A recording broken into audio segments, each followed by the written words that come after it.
Bom, Jeremias, tu já chegou com informação. O Grêmio acaba de colocar, vou colocar na tela na sequência, a informação na sua rede social, o Cristaldo se foi, né? Franco Cristaldo não é mais jogador do Grêmio. Essa é a notícia do dia, né? A principal notícia. O Grêmio comunicou aí que liberou o Cristaldo e o Cristaldo está trocando o Grêmio pelo Tajeres de Córdoba, do interior da Argentina. E a gente precisa lembrar aqui que o Cristaldo perdeu espaço, mas a rescisão ela já vinha sendo comentada nos bastidores há algum tempo.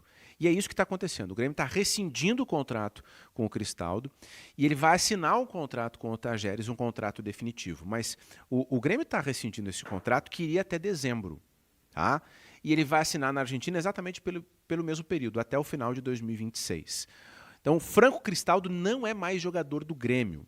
E olha Tá aí que na sua loucura. tela aí o tweet do Grêmio oficializando, às 4h19 saiu a oficialização, que o clube agradece pelo profissionalismo, os serviços prestados e deseja sucesso na continuidade da carreira para o Franco Cristaldo. Uma nota protocolar, mas só para a galera entender que agora é oficial e está tudo certo, que ele não é mais jogador gremista. O Grêmio faz com o Cristaldo exatamente o mesmo modelo de negócio que fez com outras saídas recentes. O Grêmio está fazendo com o Cristaldo a mesma coisa que fez com o Thiago Volpi, tá? Com o Edenilson e com o Rodrigo Eli. São jogadores que tinham propostas de outros clubes e que rescindiram o contrato na Arena e aí foram liberados. E qual é a lógica do Grêmio nesse negócio? O Grêmio, ele deixa de pagar o que tinha que pagar para o jogador ou deixa de pagar o que tinha que pagar na íntegra, né, no total, levam uma vantagenzinha ali de diminuir o valor, né, a vantagem é reduzir o valor que pagaria, e aí libera o jogador para ir para o clube. Então, o modelo de negócio que já tinha sido utilizado antes está sendo aplicado agora para o Franco Cristaldo e para a Argentina, para o Tajeres de Córdoba. Sabe o que eu mandei para um importante dirigente do Grêmio? A pergunta do seguinte, ó. Se o Grêmio já tinha, eu falei assim, ó, a saída do Cristaldo impacta em quantos milhões de alívio para o Grêmio? E aí esse dirigente mandou pera. Ele mandou 13,10. E aí, 13,33 eu mandei, tô operando. Ele mandou pera, eu falei, tô operando. E aí ele disse, no caso dele, Cristaldo, teve uma economia, mas não foi muito. A questão é o prazo de pagamento das nossas obrigações, que foi bem alongado. Bem alongado seria o quê? Acho que até o final de 2027, pelo menos. Tu entendeu? Tinha que pagar ele até o final de 26, alonga a dívida. Já reduz bastante. Estou atualizando o valor das economias com as 21 dispensas e empréstimos que fizemos.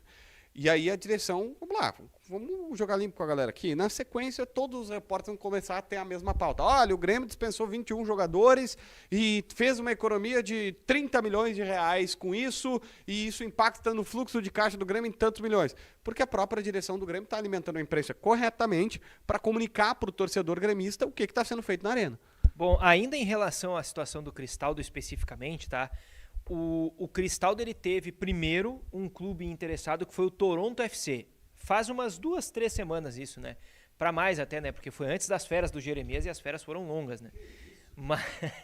Mas o Toronto FC, ele fez uma sondagem e não avançou para uma proposta. Tanto é que naquele momento se falava já nesse modelo de rescisão de contrato, só que com o Cristaldo indo para o Canadá. E o Cristaldo não saiu naquele momento. O projeto de jogar no Canadá, na verdade na Liga dos Estados Unidos, né, mas jogar pelo Toronto não foi sedutor ao Cristaldo, então ele não saiu. Depois, a informação que surgiu era de que quando o Grêmio começou a tratar da rescisão do Cristaldo, o Atlanta United, também dos Estados Unidos, estava interessado. Eu não tenho a informação aqui do porquê que o negócio não saiu com o Atlanta, tá? Não sei se foi o projeto, não sei se foi alguma questão financeira, mas nas últimas horas, aí sim, tendo a possibilidade de ir para o Atlanta United, que esse sim tinha um interesse real nos últimos dias, diferente do Toronto, que fez uma sondagem lá no início, o Tajeres apareceu, superou essa concorrência e aí o Cristaldo preferiu retornar à Argentina, que foi o mercado onde o Grêmio comprou esse jogador lá no início da gestão Alberto Guerra. E não pagou barato. O Cristaldo veio naquele pacote. Lembra que o Eduardo Gabardo, nós ficamos ofendidíssimos, inclusive, porque o presidente Guerra foi no Donos, e aí no bastidor do Donos, um dos assessores da campanha do presidente Guerra disse, olha, bota na coluna do Gabardo. Eles fizeram jogada ensaiada, só que, pô, então dá informação pra mim, né? A jogada ensaiada era, quando o presidente começasse a entrevista, o Gabardo divulgaria que Cristaldo, Carbacho e Soares estavam sendo contratados ou que tinham propostas pela direção gremista. E aí o presidente repercutiria ao vivo no programa de televisão, no Donos da Bola na época, que tinha uma baita audiência quando a gente estava lá e tudo mais. Essa jogada aconteceu. E o Grêmio pagou quanto pelo Cristaldo, tu lembra? 4 milhões de dólares.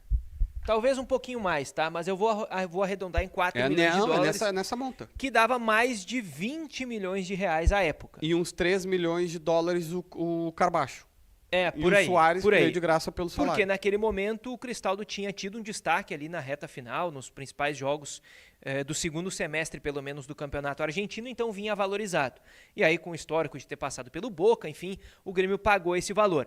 E aí a gente conta,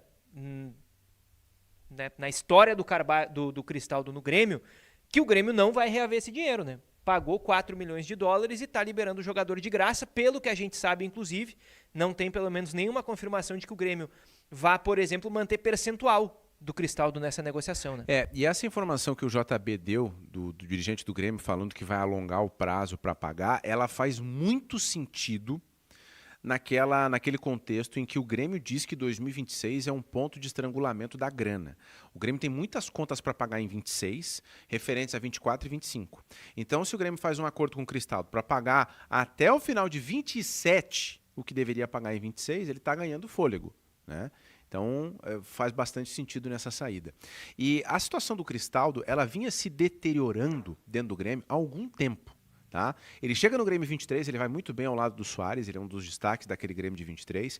Em 24, vocês vão lembrar, ele chega a procurar os dirigentes do Grêmio para pedir um aumento salarial. Isso, porque o Vidiaçante tinha feito um aumento que ele ganhava os mesmos 320, 60 mil dólares que o Cristaldo e foi para 700. E aí o Cristaldo disse, eu também quero 700. Mas e não aí começou a rolar um desgaste. Esse desgaste se acentuou em 2025. E aí, quando termina 25, ainda no meio de 25, a direção do Grêmio já queria negociar ele. Aí teve a história de uma proposta da Arábia Saudita, que o empresário dele disse que não existia, e o Grêmio dizia que existia e que ele não quis. O presidente Guerra citou no último dia de Grêmio. E aí, teve a proposta. E aí, quando chega o Luiz Castro diz, não, eu vou observar ele. E aí, a gota d'água foi o Grenal. O Grenal foi a gota d'água. Comportamento do Grenal. A atuação dele no Grenal foi a gota d'água e ali o Grêmio decidiu, vamos negociar, o Cristaldo está liberado. Aí apareceu uma proposta e eles fizeram o acordo. Desafio para o chat agora. O primeiro que acertar quem vai ser o novo camisa 10 do Grêmio com a saída do Cristaldo vai ganhar uma menção honrosa aqui no programa. É o que eu tenho para oferecer. Eu tenho um excelente palpite. É a única coisa que eu tenho para oferecer para a galera. A gente vai te mandar um abraço e um muito obrigado pela moral. O primeiro que acertar no chat, quem vai herdar a camisa 10? Mas tu já tem informação de quem é o novo 10? Já, o Douglas Barreto Gonçalves acertou. Quem é o o Luciano 10? Roxo agora, o Luca Morrudo. Quem é o 10? O Fê Falas, o Lucas, o William. Não, o Vinícius errou. O Top Fute Grêmio errou. O Garcia errou. O Souza errou. Pô, mas tem uma galera que tá errando. Não, Tá dando a menção. Hã? E tu tá dando a menção Então. igual, pra ver como o JB é bonzinho, né? Quem é o primeiro que acertou? Deixa eu ver aqui o primeiro. O Douglas Barreto Gonçalves. Douglas é a camisa William. 10, né? E ainda colocou o William certo, que os outros estão colocando o William com M no final. Ele colocou com N no final. N de navio. N de navio. Não faz nenhuma diferença pro programa, mas enfim. O William vai ser o novo camisa 10 do Grêmio. Era o teu palpite? Era o meu palpite. Ele herda a camisa 10 do Grêmio.